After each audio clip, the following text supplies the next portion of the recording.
Diese 5 Pässe solltet ihr auf keinen Fall verpassen. Wir fahren über die Großglockner Hochalpenstraße in Österreich, auf das Stilfser Joch in Italien, gucken uns den Col de l'Espigoulier in Südfrankreich an, fahren durch ein spektakuläres Serpentinentunnelgewirr am Splügenpass zwischen Italien und der Schweiz und durch gigantische Schneewände am Nufenenpass. Kommt mal mit. Den Anfang macht der Splügenpass. Das ist eher Wenden in 3 Zügen als um eine Kurve fahren. Und wenn ihr das seht, dann versteht ihr auch, warum euch das Google Maps möglicherweise als Stau anzeigt. Weil nämlich, wenn hier einer rumfährt, dass sich jedes Mal in den Kurven staut. Ich gebe zu, so richtig schnell bin ich gerade auch nicht, weil man halt immer erstmal gucken muss, ob da einer über einem ist. Das ist so etagenweise, geht das hier hoch. Und so sieht das dann von oben aus.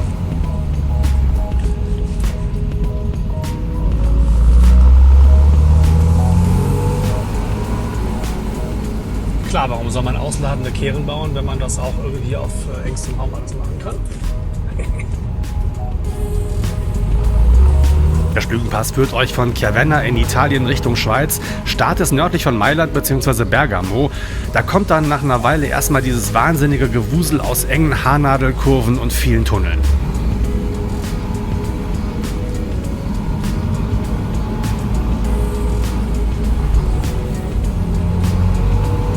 Kurviger Tunnel, immerhin zweispurig.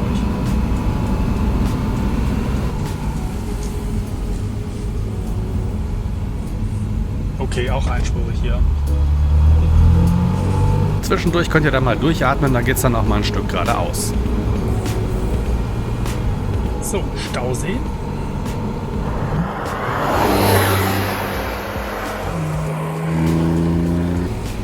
So, das hier neben der Schneewand, das ist dann definitiv mal die Passhöhe. Und die Grenze zwischen Italien und der Schweiz, das ist Schweiz jetzt. Und auf Schweizer Seite sieht der Splügenpass vollkommen anders aus, aber auch mit vielen schönen Serpentinen. Schade, dass die Schweizer nicht auch gezählt haben, wie viele Kehren das sind. Ausreichend. Ja, die dachten sich wahrscheinlich, ja, das ist halt eine normale Straße. Warum soll man da zählen? Das hatten wir jetzt eben auf italienischer Seite. 52? Auf jeden Fall über 50, meine ich, ne? Ja. Der Splügenpass zählt zu meinen absoluten Lieblingspässen in den Alpen. Eine tolle Strecke, extrem abwechslungsreich. Gibt's auch ein langes Video dazu hier im Kanal. Habe ich euch oben mal verlinkt.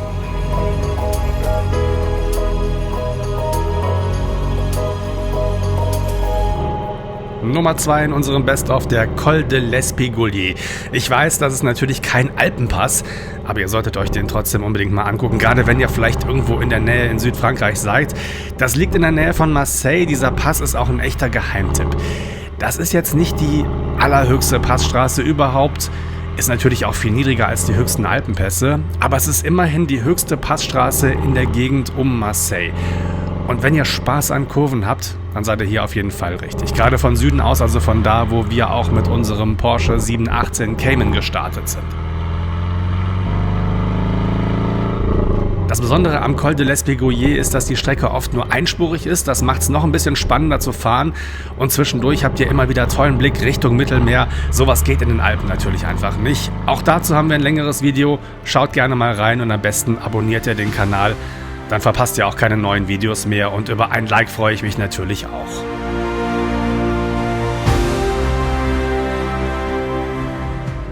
Die Nummer 3 unserer 5 Tipps liegt wieder in den Alpen, der Nufenenpass.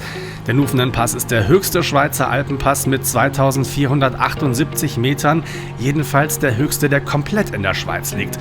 Sonst ist der Umbralpass noch ein bisschen höher, aber der führt dann nach Italien rüber und liegt eben nicht nur in der Schweiz. Ja, ziemlich viel Schnee hier oben dieses Jahr. Gucken, wie das auf der Passhöhe aussieht. Da soll noch ziemlich viel los sein.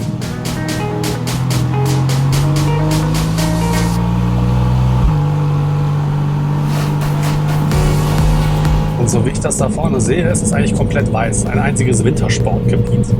Und das mitten im Sommer.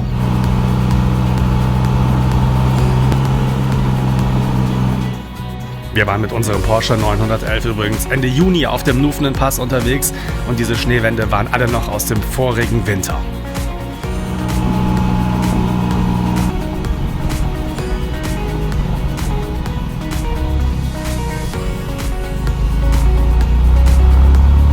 Krasse Wände hier wieder.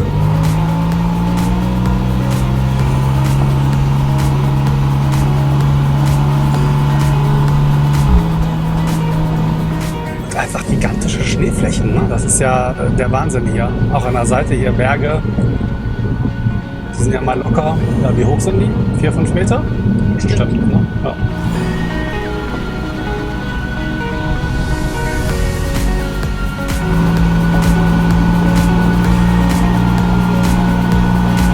Und das wird immer höher. Also nicht nur der Berg, sondern auch die Schneewände hier. Fahren lässt sich der Nufenen-Pass übrigens ziemlich gut. Die Straße ist ausreichend breit und auch fast durchgehend zweispurig. Allerdings geht es teilweise über Betonplatten. Da werdet ihr dann so ein kleines bisschen durchgeschüttelt. Diese Videos hier sind übrigens sehr viel Arbeit, aber ihr könnt mich dabei unterstützen, dass ich die weitermachen kann. Lasst ein Like da, abonniert den Kanal. Das hilft mir, dass ich weiterhin solche Traumrouten-Videos produzieren kann. So, Passhöhe. 2478 Meter über dem Meeresspiegel.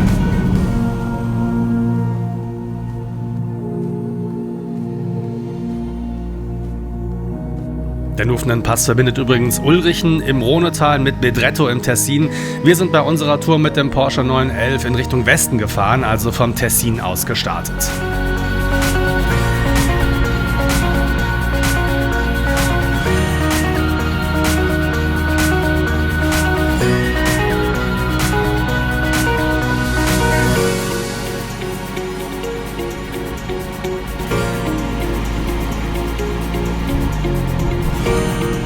Hinter der Passhöhe geht es dann mit einigen Kurven ganz gemütlich Richtung Rhonetal. Ausführliches Video habe ich euch dazu wieder verlinkt.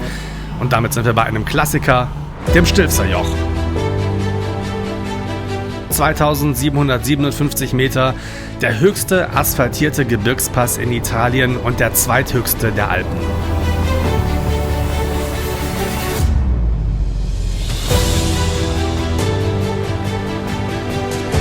Ja, und wie ihr seht, mit Schnee. Im Winter ist das Stilfserjoch ja gesperrt, wie die meisten richtig hohen Alpenpässe. Wir waren aber auch gar nicht im Winter da, sondern Ende August und wir hatten diesen kleinen Wintereinbruch. Ordentlich nasser Matsch auf der Straße. Gott sei Dank haben sie die geräumt, sonst hätten wir überhaupt keine Chance gehabt, da hochzufahren. Mit Sommerreifen. So ging es dann aber problemlos.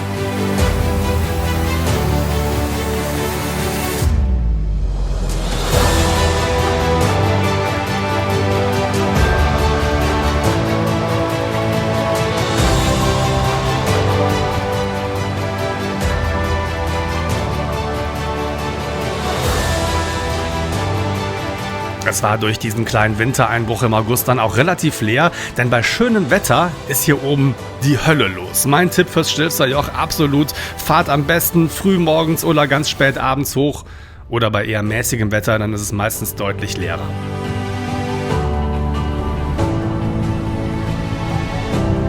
Wenn ihr dann auf der anderen Seite wieder runterfahrt, könnt ihr noch auf den Umbralpass abzweigen, dann kommt ihr in der Schweiz raus.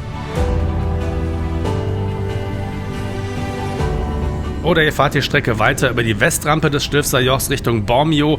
Die ist nicht ganz so kurvenreich wie die Ostrampe mit ihren 48 Kehren. Die Straße ist auch breiter, trotzdem auch schön zu fahren. Komplettes Video habe ich euch wieder verlinkt.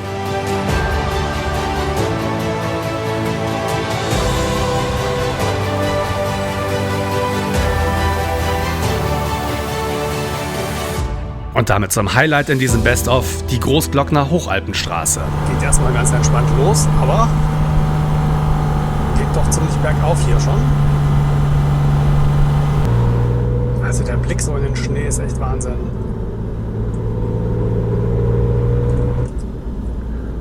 Das sind die Reste aus dem Winter.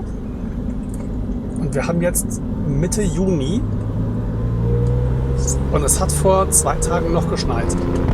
Vor 2 Tagen war hier oben auf der Straße, auf der wir jetzt fahren, Schnee und Winterausrüstung vorgeschrieben.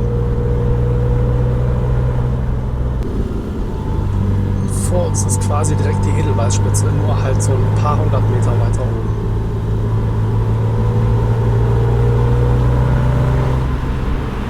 Insgesamt führt euch die Großglockner Hochalpenstraße über 36 Kehren vom österreichischen Bundesland Salzburg nach Kärnten. Dazu gibt es noch 2 Abstecher, zur Edelweißspitze und zur Kaiser Franz Josefs Höhe. Am besten bringt ihr also genug Zeit mit, gibt viel zu sehen.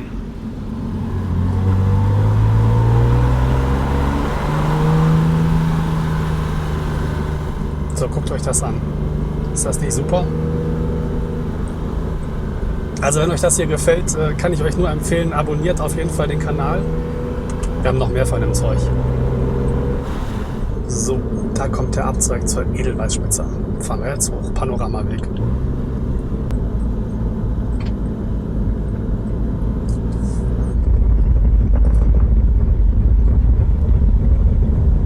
Das ist schon eher schmal hier hoch.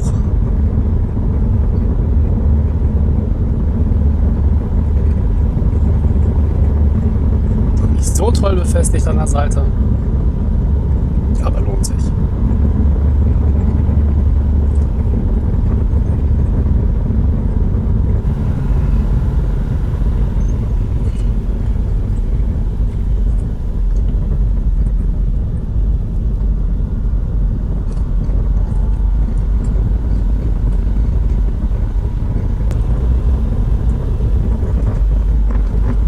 Und wir fahren in den Himmel. Oh. Bitteschön, Schafe haben Vorrang. Der höchste anfahrbare Punkt auf der Großglockner Hochalpenstraße, die Edelweißspitze, 2571 Meter hoch.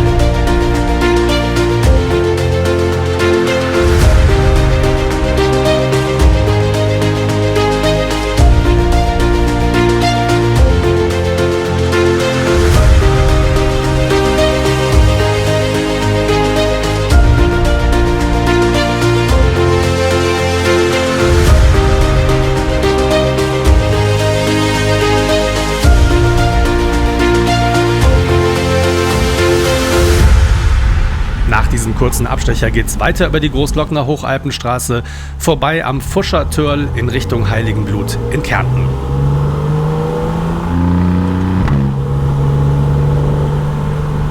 Das ist einfach eine der besten Stellen hier.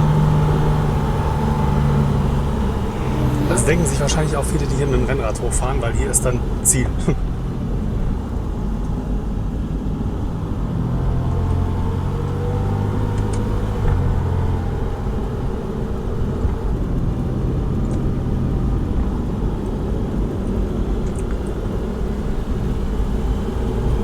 Das war jetzt übrigens lange noch nicht die Passhöhe. Vom Fuschertörl geht es nämlich erstmal wieder ein ganzes Stück runter bis zur Fuscherlake, das ist so ein kleiner Bergsee. Dann wieder rauf, erst zum Mittertörltunnel, auch das ist noch nicht die Passhöhe, und dann weiter zum Hochtortunnel auf knapp über 2500 Metern Höhe.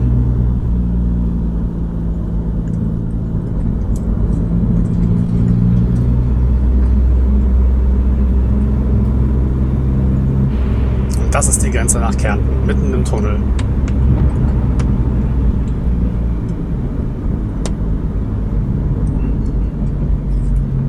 So, das Hochtor, 2504 Meter, die Passhöhe der Großglockner Hochalpenstraße. Die Strecke geht von da aus noch etliche Kilometer weiter. Es gibt auch noch einen zweiten Abstecher, nämlich zur Kaiser Franz Josefs Höhe mit Blick auf den Gletscher.